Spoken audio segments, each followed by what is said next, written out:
kids. Sa isa po kaya di ba hindi naman yun yung tanong, yung mga aamba? Oo, ano lang yung masasabi nyo na bahagi? Mali kasi kung prompter. Hindi, unang-una, nagpapasalamat po ako na nakatawid ako sa kabilang mundo kasama mga ibang mga artista na mga kasama ko rin naman sa trabaho. So it's something refreshing and ang saya lang ng pakiramdam na maisip ko ako ng GMA Public Affairs na kasama ko sa Lolo Season 2 at makatrabaho si Ruru, itong mga batang ito. At of course, si Ate Jean, tagal ko na hindi na, parang huli kong nakatrabaho si Ate Jean, extra challenge pa ng GMA. What year was that? I don't even remember. So I'm really excited. Masayang-masaya po ako na mabigyan ng pagkakataon na ibang klaseng ibang produksyon at si Ruru na I'm looking forward to all our scenes together. Sobrang ng batang ito, grabe. And yun, and thank you again sa pag-welcome sa akin dito sa Lolo Season 2. Thank you. Sabi po ng mga tao dito sa likod, lahat daw po nung binanggit ko kanina sasagot. Para masisisihin kayo, hindi lang ako. Charot. Kasi Martin na. Yun, pagkatapos po ng success ng Season 1 ng Lolo, very thankful at blessed ako na maging parte na itong Season 2. Kaya gusto ko pong pasalamat sa GMA, sa Public Affairs, sa oportunidad na to. And I'm looking forward na maging masaya to set na to kasi ang laki-laki po ng cast natin.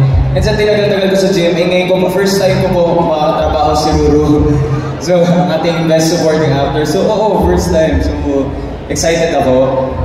And kung ano ang ba, siguro gagawin ko yung best ko dito sa role ko. Nabwisitin yung araw, yung mga gabi nyo, gabi-gabi. Kasi ako dito magiging mortal na kaaway nila.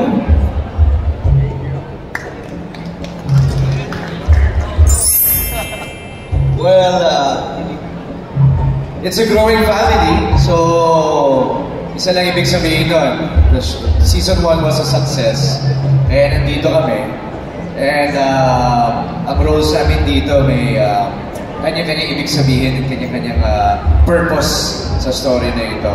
So that only means malalaki ang pangarap ng mga writers natin and very successful sila sa pag-attain ng objective na yun dahil napakaganda ng takbo ng story. I'm sure lahat kami nabasa na namin ang script.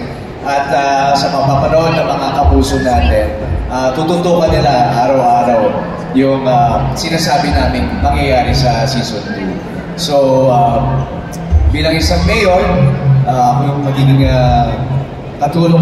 tutulungan ko to si Lolo sa kanyang mga escapades, kumbaga. Pero, sigurado ako lang ako dito para kay Ruru. Medyo maninibago lang siya kay Rocco dito. So, abangan po natin yun. Sino pa ba hindi nakakapagsalita? Sino pa? Katayo ba ako? Ako super grateful and thankful. Kasi hindi ako nakakalimutan ng GMA.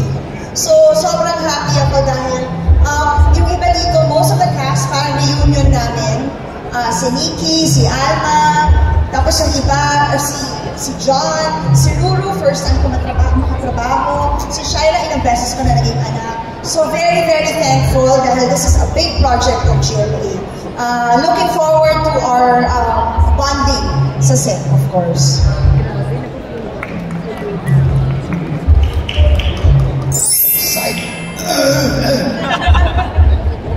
Excited ako kasi daming action! Ayan. It's a nice role.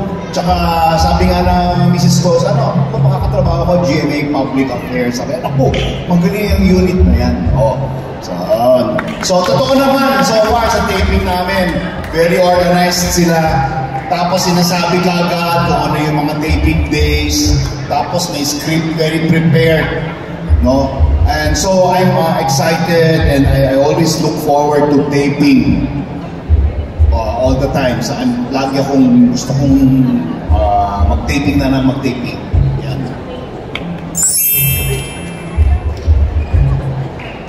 Sir Victor. I'd like to thank GMA News and Public Affairs. Second time ko na to kay Ruro noong 2015 or 16. So, maraming salamat din. Most of them nakatrabaho ko na in the past. Yung iba, siyempre, mga baguhan, siyempre, always naman magandang experience pag nagkakaroon ng bagong show. Then you see other talents and how they progress. So, okay naman. Excited lang. Pasaan ito si Boom. Si Alma. Hi guys, my name is Boom Labrusca. Thank you so much, GMA News and Public Affairs. Naisip nyo na yung isang role para sa akin. Sa aming kapitan, Ruro Madrid. Guys, share ko lang. Sa lahat ng bidang nakatrabaho ko, eto napakabait. Sobrang bait talaga. Sabi ko nga sa kanya, alam mo parang hindi ka bida umarte. Kasi sobrang totoong tao lang siya sa set. Tapos yung set namin, sobrang saya. Sabi nga ni Miss Jean Garcia, sobrang masayang mag-taping dito sa GMA. Napaka-gaan. Sa aming mga El Capitan, mga directors, maraming salamat po sa pagbibigay ng buhay sa mga storyang ginawa ng ating mga scriptwriters. Sila po ang gumagawa ng storya at kayo naman po yung sa visuals. Tayo daw po ako. Yun po, maraming salamat. And again, Ruru, kung nakadalawa na sa'yo si Victor, pwede bang makadalawa rin ako sa next project mo? Yun po eh. Okay lang po, brother. Yun ang segue ko. Gawin ko ng 3. Hindi naman ako maarte. Sige, apat yan. Ruro. Sa lahat ng project mo, mga ma'am, sir, lagi niyo naman po kayo sasama sa kanila. Maraming salamat sa mga EP po natin. Ako po nag-aano na po ako, nagsasabi na ako na next project po, isama niyo na ako ulit, ha? Okay po, boto niyo rin po ako. Maraming salamat po. Yo, I have to stand up. Hello po, good afternoon po sa inyo lahat. And always grateful and thankful to GMA, especially GMA Public Affairs for being part of the show. Not only meron akong reunion with my Encantadia cast, but also being part of the successful Lolong Season 1. And about success, I always believe that every part of our characters here, we have a part here na teamwork makes the dream work, from our writers, staff, directors, stuntmen, of course, lahat kami. I mean, we make sure na we help each other around and try namin to, syempre, portray our roles with our best of our knowledge and our skills sa lahat ng years na nagtrabaho kami sa GMA. So, super thankful and grateful, and thank you again to GMA Public Affairs. And I'm just so happy na kasama ko ngayon. Malalaki na kami. Di ba na yung namin sa buhay. Ako may kids na. Kami ni Rojo. Di ba rin? So, and I see Ruru kung paano siya naging, syempre, nandun na siya sa lab natin. Kung ano na magiging, I'm so proud of Ruru and buong cast dito. So, alam mo, sumaybay na dahil pinagandaan namin ito. Lahat kami excited to portray our roles. And ako, role ko, sobrang iba lang sa ginawa ko role. So, and Rojo, magandang hapon guys sa inyong lahat. Siyempre, thank you GMA News and Public Affairs. Isang karangalan, kasama na ako sa Lolong 2 kasi akala ko sa Lolong 1 kasama ako eh. Hindi, pero guys, sobrang thankful ako. Grabe yung ginawa namin. Siyempre, nakagaya ng mga directors natin. Direk King, Direk Romel. Isang karangalan po maging part ako ng stellar cast. Napakahusay ng mga actors. Kaya kada taping, binibigay ko yung best ko. Isipin nyo si Tonoli, lagi kong kasama, di ba? Si Ruru, parang reunion na natin to from Encantadia. Mahilig ako sa action, pero iba ka na ngayon, brother, best supporting actor ka na. So, I'm proud of you. Maraming salamat po.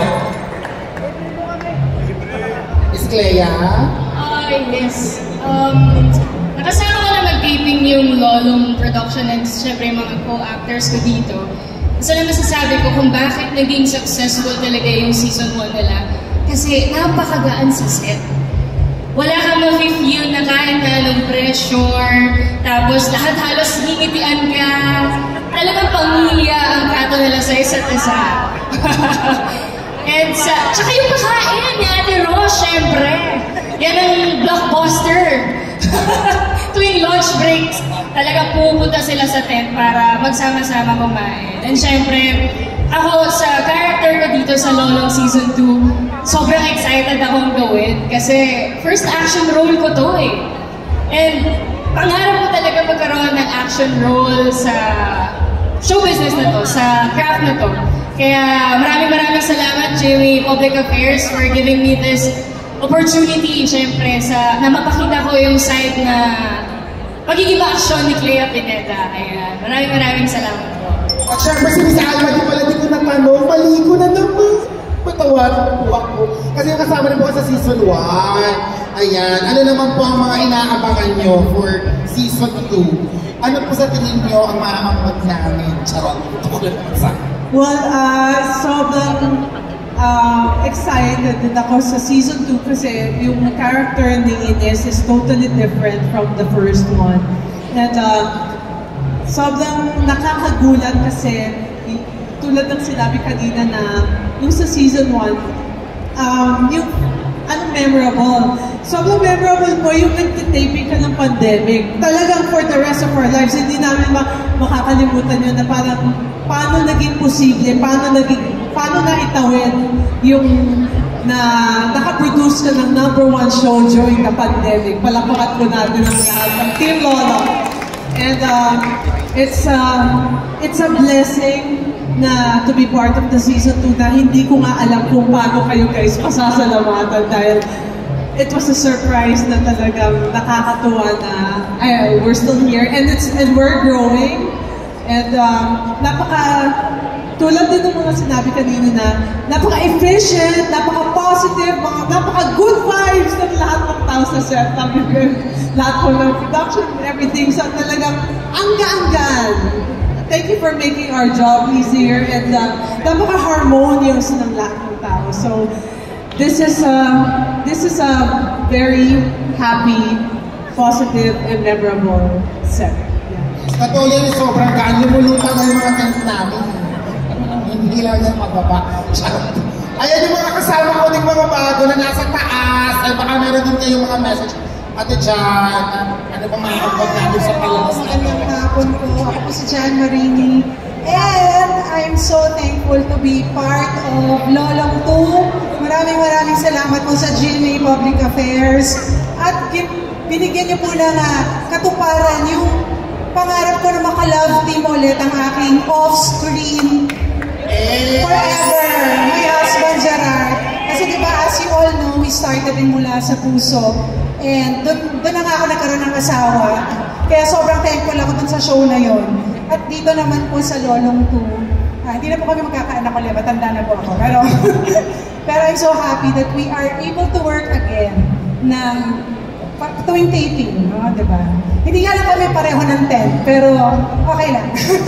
So thank you. Thank you so much. And Ruru is such a wonderful actor. He is super down to earth. I'm so happy to work with him. Magandang hapon sa inyo lahat. Konting kwento lang. 13 years ago, may ka-eksena ako. Parang anak ko siya sa eksena. Napakapayat na lalaki na to. Sa show na Parowa. Action, gano'n. Kasi nakikita ko itong bata na to. Medyo may figura. Marunong nag-umpisa, marunong umarte. Tapos sinabi ko sa sarili ko, may future sa action to. Hindi po ako nagkamali. Siya po yung si Ruru ngayon na iniidulo nyo lahat. Ating action star. At nung time na yun, yung sinabi ko, marunong siyang umarte. Hindi ako nagkamali. After many years, awarded na Best Actor na Supporting Role. Right? At pinanood ko po yun. Pinanood ko yun before yung awarding. At sinabi ko talaga sa story, napakagaling na itong tao na ito. He deserves an award and an audience like us. Kasi matututo tayo, may inspire tayo dito sa tao na itong marunong umarte. Kaya doon sa kayo po, kapag tinignan niyo po ngayon yung Lolong, katulad itong trailer, no? Kompleto, pero ang ganda ng pagkatagni-tagni ng trailer. nakikita nyo na po yung direction ng kwento, nakaka-involve, nakikita nyo yung mga actors dito, wow, they can perform the story well. At abangan po nyo, marami pong mangyayari. I just want to congrats yung team, yung script writers, at saka yung dalawa po natin. Wala na po akong masasabi, Direk Romel, Direk King. Naku, kung bakit po nakita nyo maganda yung trailer? Because of these two directors, ang gagaling. Ang katrabaho. Dami ko na po nakatrabaho mga director, ha? Pero itong kasama ka na sa Lolong 4! Meron ba Lolong 4? Para ba? Maraming salamat po sa GMA Public Affairs. Ang galing po ninyo. Thank you so much for including us dito sa trabaho na to. At gustong-gusto ko yung role ko. Asawa po ako ni Jeffrey. Thank you so much. Sino pa, Clifford? Hello po sa inyong lahat. First of all, I just want to say na sobrang excited po kami kasi like every mo na kami pong dalawa ito yung first teleserye namin. And malaking pinagkatiwalaan po kami ng GMA Public Affairs ng Lolong. And gusto ko rin po sabihin na kahit kakapasok na po namin sa Lolong Season 2, parang we were never uncomfortable on set. Talagang i-welcome po kami ng mga staff, ng mga actors dito, and malaking pasasalamat po talaga. Gusto ko lang po sabihin na we will do our very best to contribute to Lolong po. Yes, that's right. Let's do our best and God will do the rest. Ayan. Hello po, ako si Brent Valdez. Masaya po ako dahil kasama po ako dito sa pangalawang libro ng Lolong. Excited ako na makatrabaho ang mga artista na nandito. Ayan, excited din ako sa mga bonding moments. Miss Jean, ayan, Tita Aurora, nandito tayo sa Lolong. Ayan, maraming salamat po sa creatives, sa GMA Public Affairs, sa Sparkle, maraming salamat po at sa lahat ng bumubog po ng Lolong. Lulu, congratulations!